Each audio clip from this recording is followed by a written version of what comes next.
Alright, for this demo, I'm going to first execute this standby. Well, first I'm going to start the engine and then I'll execute the standby block so it should fly to standby and hover.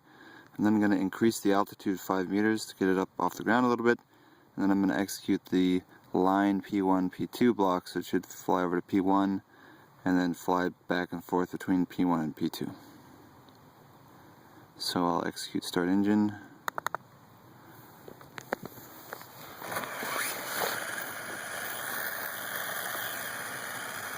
Executing standby.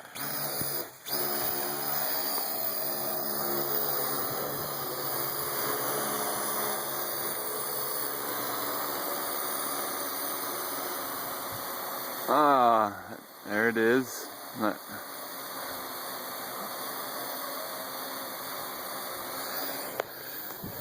Executing line P1, P2.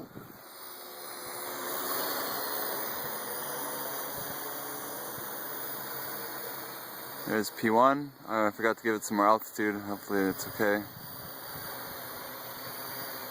It's hovering at P1 and there it goes over to P2.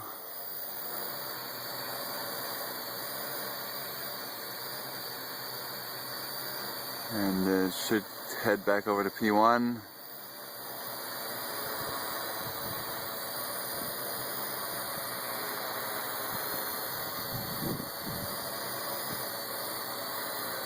It doesn't appear to be going to P1. I don't know why. Might have to look at that. I'm going to try something different here. I'll try and execute the circleCam. So cam is kind of to our left. circleCam should fly over to circleCam and circle the cam waypoint.